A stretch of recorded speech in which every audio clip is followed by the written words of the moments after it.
And I share that because the prevailing theme throughout the entire experience that I had was how I showed up in the classroom and the relationships that I built and the impact that those relationships and those connections had on those kids' willingness to connect with me and hear me. Because when I'm standing in North Long Beach, there aren't many white women 6 foot tall with Southern accents walking around on that campus.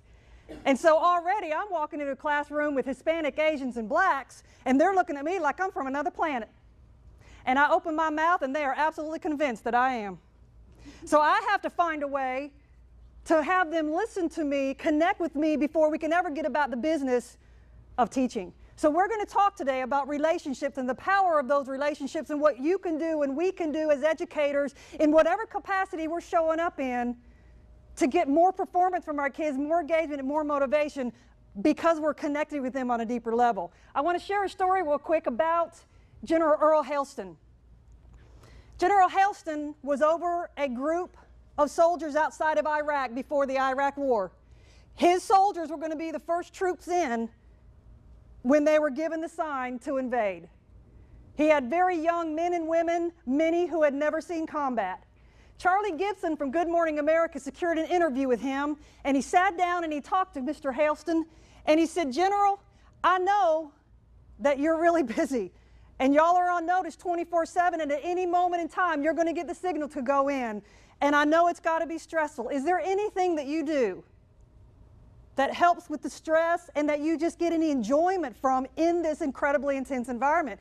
He said, "Charlie, actually I do. I love taking pictures of my men and women." And he said, "I like sending them home to their parents because I think their parents would probably like to see them." He said, "In fact, I just got through with a letter just recently," and Charlie said, "Would you mind if I read it?" And he's like, "Not at all." He went over and he got his computer, and this is what the letter said. "Dear Mrs. Johnson, I thought you might enjoy some pictures of your son. I want you to know he's doing great. I also want you to know that you did an amazing job raising him. You must be very proud.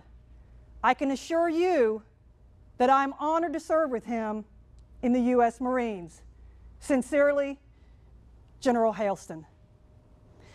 I share that story with you to help us step back from our craziness that is our daily life as educators, and to sit and think, if a man in this capacity understood as a leader that when I build closer relationships with my men and women, the entire unit gets stronger.